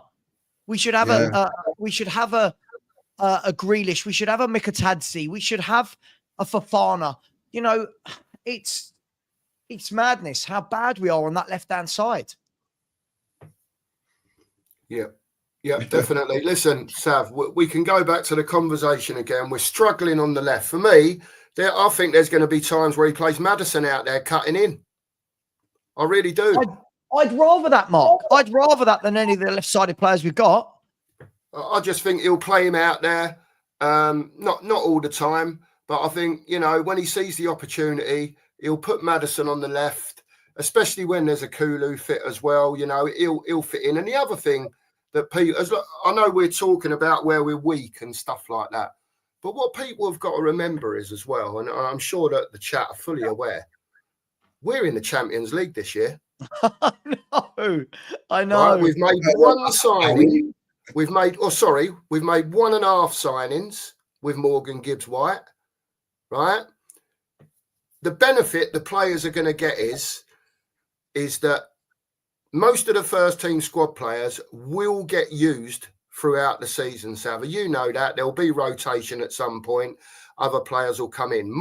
My big thing about that is that, as we all know, as it stands now, the squad is not strong enough, right? The whole squad, has got to be lifted by first team signings that are coming in so that we can compete. Because when that don't happen and we go out in the FA Cup in the 4th round and we get knocked out of the Champions League and we're struggling, we play a top team and get beat or whatever in the Carling Cup.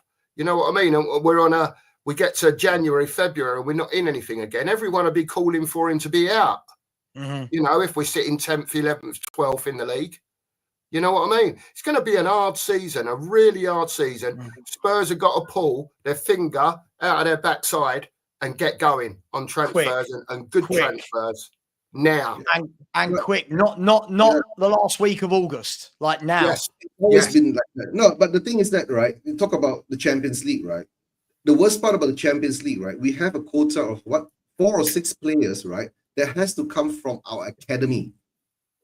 Remember? That's why last season in the Europa League, right, we had Austin there, we had Whiteman there, right? We had 3 goalkeepers, you know, registered in the Europa League, which actually you don't need to do that, right? And the problem now is that what I see now, of course, we were linked to, you know, Kyle Walker-Peters, right, to come back and all that things, right? But now he's gone. I'm not sure where he's gone to now. Is it Besiktas or somewhere else, right? Who can we bring in now to actually improve our squad for the Champions League? Because all I see is, right, in our Champions League, right, the registration, you will see more will be there, right? I think Ajayi will still be there. Oluseyi will still be there, all right? Austin will be there, or maybe Whiteman, I'm not sure, right? To fit that 6 homegrown academy players in our squad, right? And usually these players, right, are just there to fill up the spots. And then apart from that, then we have to improve, right, on our rest of the squad, right? And like what Cookie says is very true. We are really, really weak on that, because to tell the truth, if we don't improve on that, right, it's going to be an embarrassing Champions League campaign for us. Hopefully not. That's all I can say. But it depends, right? The draw is not out. When the Champions League draws comes out, then we know who we're playing and, you know, what kind of a show we're going to have. Because nowadays in the Champions League, we play 8 games, right? And out of the 8 games, most probably we're going to play four teams which are actually below average, right? And another maybe same level as us, another 2 teams, and then of course there'll be two top tier teams that we have to play against, because I think we are seeded in pot 3 or something like that. So we know our levels in the Champions League. So like, come on, we've been through this before, guys, right? Every season, whenever we reach a Champions League, right, how many times have we actually improved to become a Champions League? You know, are we going to challenge for it? That's my question, right? But now, players coming in for Spurs, we know the profile has been set. Unless we break this cycle and move out of this bubble, that go into a better, right, a more experienced kind of players coming in to bring us to the next level. That's all I can say. Agreed. It just feels so obvious, though, doesn't it? Like, you know, when I know that people say, oh, these football fans, they just moan and complain. It just feels that what we're asking for is just what is obvious, right? You've got to upskill some positions on the pitch. I appreciate you're not going to do all 11 in one window, but surely you get your main three, at least three. Get your main three in. Maybe then you get a couple that are younger and up and coming, sure. But we go the other way. We go, let's upskill one position and we'll bring in 4 or 5 young and up and comers. And it's kind of like, I'm shocked. I'm shocked that so many of these younger, lesser known players at this stage join us. If I was a player, I'd look and go, hang on, like, you've signed me. I'm a 20-year-old, 19-year-old centre-back. You've signed me, but you've also got Phillips and Dorrington and Vuskovic and Dragosin and Danso and Van der Ven and Romero. I'd be looking and going, where am I playing? Like, what stage am I getting game time? So I don't know what's going on. I don't know. I'm just a bit. Mark, you know, I tried to be so optimistic at the beginning of this summer. Of course, we all do, mate. But and now I'm just slowly, but like teams like Chelsea and Liverpool, when they get the Chelsea or Liverpool want Paulinho, for example, they get that information, and then it's about 2 days later, it's club to club talks are happening. Spurs is always, well, no talks yet. They're interested. They're monitoring. And you know, when you think, oh my God, like, oh, just how different, listen, how difficult can it be? We're not buying Florian Wirtz. We're not trying to take Alexander Isak from Newcastle for 120 million. We're talking about 30 million pound footballers. Oh, I don't know. I agree, mate. At the end of the day, yeah, we'll say it again. It's not going to happen overnight, if it ever happened at all. Do you know what I mean? We all know how Mr. Levy works in the transfer windows. Some things never change, you know. But a couple of weeks ago, we was given that hope that because of the changes that have happened upstairs and so on and so forth, Charrington coming in, Vinay coming in, everyone going. You know, what I'm getting at is, Eugene, know that when they sign Kudos, yeah, and then 24 hours, you're getting the Morgan Gibbs White news. Spurs don't go like that. We don't roll like that. So all of a sudden, there's a massive uplift in the Spurs fan base, yeah. Geez, we're signing 2 first-team players within 24 hours, 6 weeks to go. If we get another 2 in, I think everyone would be happy if we got 4 first-team players in a window, you know, as a start.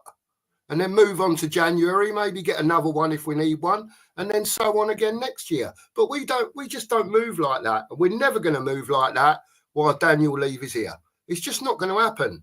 You know, there'll be the odd one here, the odd one there, but we're just not interested in building a team to win things. It just seems like they keep getting the coaches in, asking the coaches to work miracles, whoever it is that comes in. At least we know we've got a coach now. At least we can see from what we've seen so far, the fellas on the training pitch with his coaches working with the players.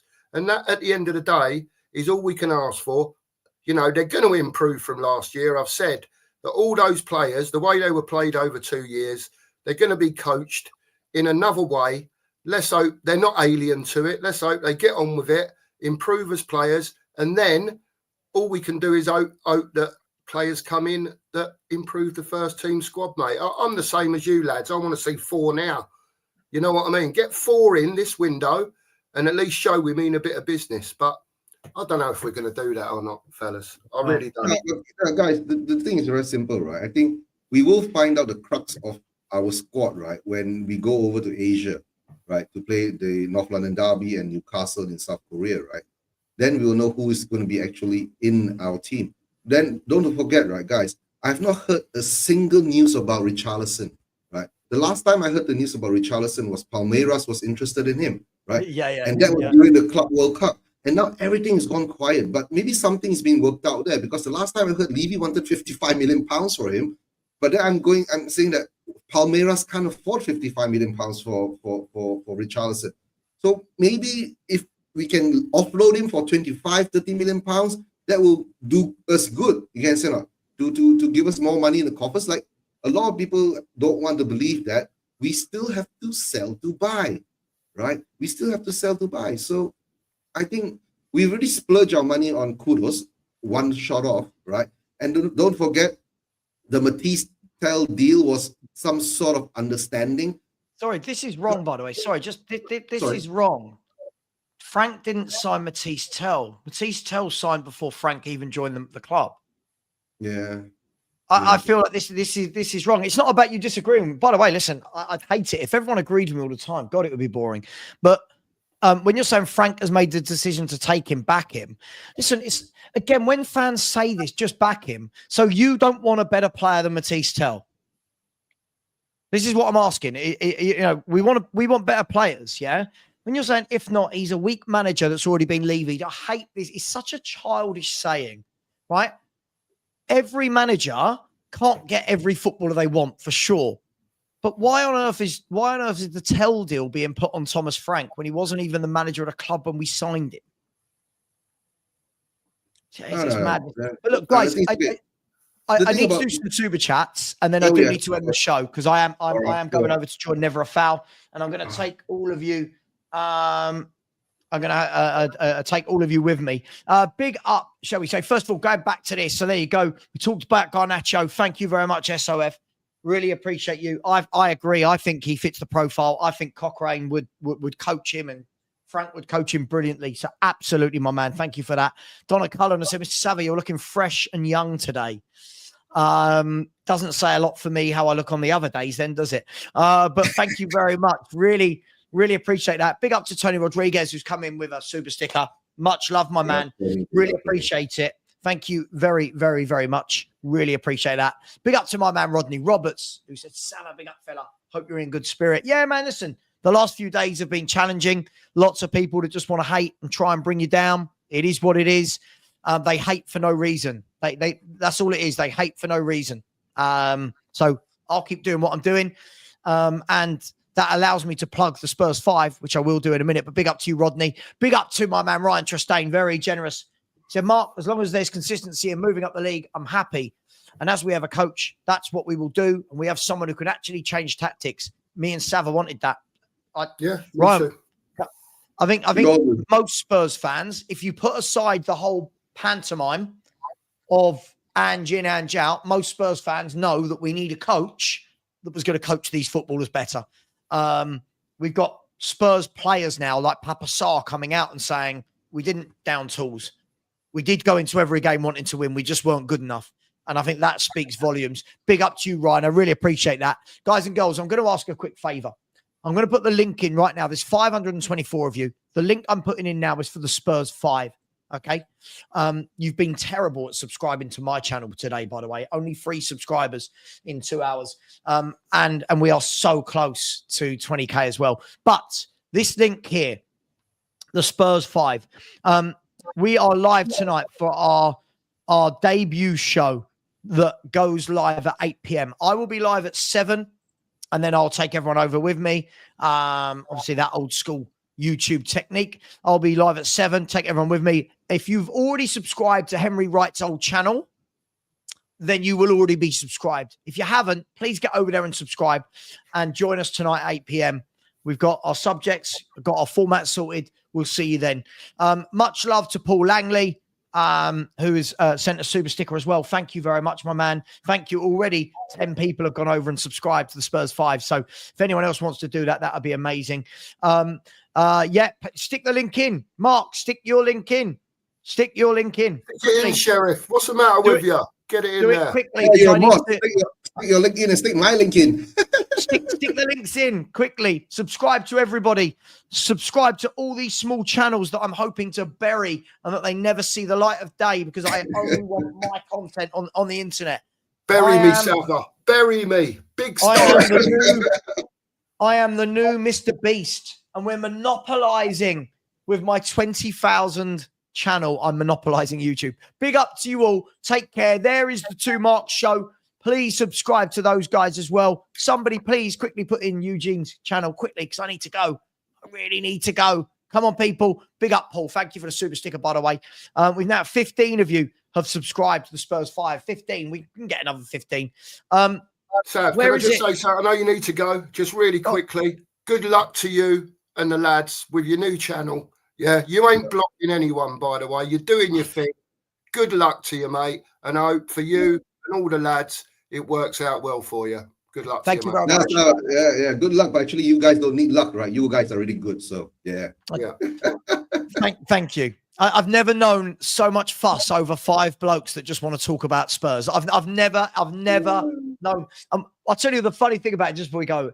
It's all the people that are making the videos that don't understand how YouTube algorithms work are telling the rest of the internet how YouTube algorithms work.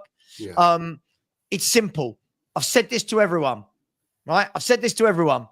Make your content, make it good, make it consistent. And if people like you, they watch. If they don't like you, they don't. Us going live at the same time as anyone else, they'll watch us if they prefer us. If they prefer someone else, they'll watch someone else. That's life. Yeah, so don't listen to all this about shadow banning, burying channels. That's not how YouTube algorithm works at all, right? Much love. Take care. I'm taking you all over to Never a Foul. Come and join me there. When you get there, say Savarade. See you later. And as always, come on. You Spurs.